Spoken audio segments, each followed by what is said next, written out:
Hello, I'm Professor Francis, and I'm here to help you go over the HESI questions you see in front of you. All right, so today we're going to do this question. It's a conversion question.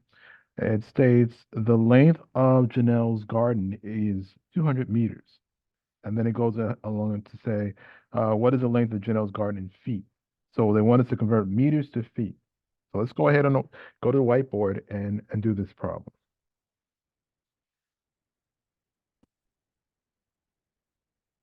Right, go to the whiteboard and here we go. Now the question stated, we wrote here, uh, Janelle's garden is 200 meters, right? The length of it, let me put this in there. I kind of wrote it quickly. So the length of Janelle's garden is 200 meters. And they go on to ask, what is the length of Janelle's garden in feet, right? So in any conversion problem, the first thing we need is a conversion, is an equivalence, something that tells us the units that we want to go between. So we want to go between meters, right? We can see here 2 feet, which we see here. So those are the units, meters to feet, right? So we need an equivalence of between meters and feet, right?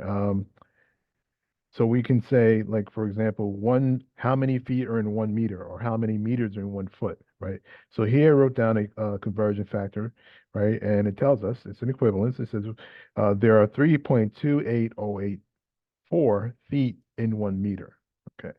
All right, so that's all we need. Once we have an equivalence, we can write it in different forms. Now we usually use it in the conversion factor in a fractional format. So we put one number over the other, and that gives us two choices. We can put the meter over the feet, like we have here, or we can put the feet over the meter. So how do we know which one to choose? Well, we look at what we want to end up with. In this question, they want to know what is the length of Janelle's garden in feet. So we want to end up with feet. So we look for the one with feet in the top. Whatever we want to end up with has to be in the top of that conversion factor. So here we have the conversion factor in fractional format with the feet in top. So we know we want to use this one. Okay. So how do we use it? We simply multiply by what was given. They give us 200 meters, and we're going to write our conversion factor next to it, and we're going to perform multiplication.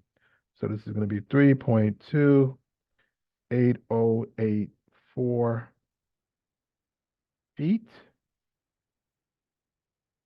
over 1 meter. That's the conversion factor we want, because we want to end up in feet. So we want the feet to be on top. Now we just go ahead and carry out the arithmetic.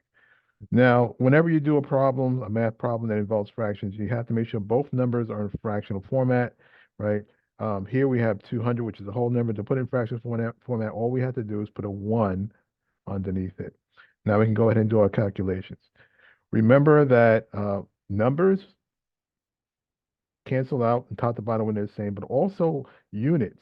So if we have the same matching units in the top and the bottom, those can cancel out. So here we have meters here in the top, and here we have meters in the bottom. Those will cancel out. Right. Now we just go ahead and do our calculation, and we have 200 times 3.28084 feet. That's going to give us, let's check on our calculator, 656.168 feet.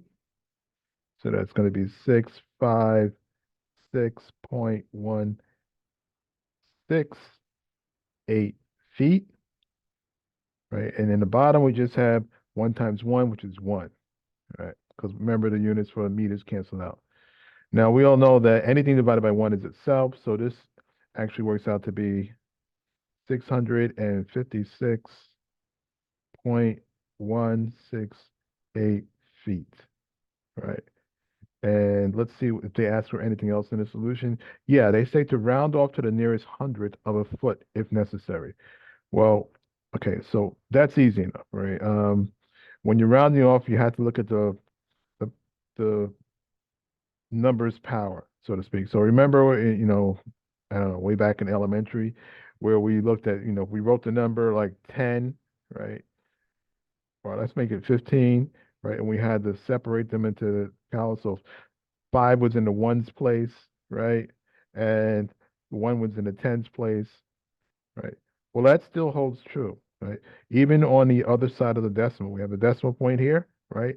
The only difference is as you go to the right on the other decimal place, it becomes fractional. So this is like the 1 is in the 1/10th place and the 6 is in the 100th place.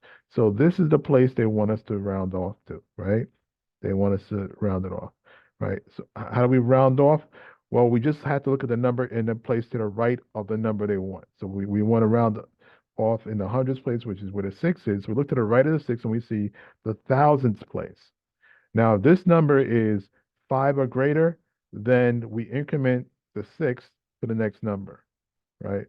If it's less than 5, then 6 stays where it's at. It turns out that 8 is definitely greater than 5 or greater. So our number rounded to the hundreds place is going to be 656.17.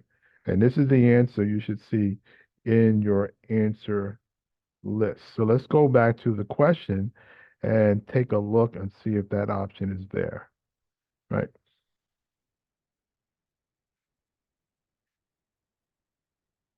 Okay, and if we look there, it's a little fuzzy, but you can see that looks like it's 656.17 feet. So that would be the answer. Okay, so I hope if this video was helpful to you. Okay, if it was, please click on the subscribe button and, smash that like button also. All right, so we can continue to provide, videos like this to you guys. All right, I will see you at the next question. Take care.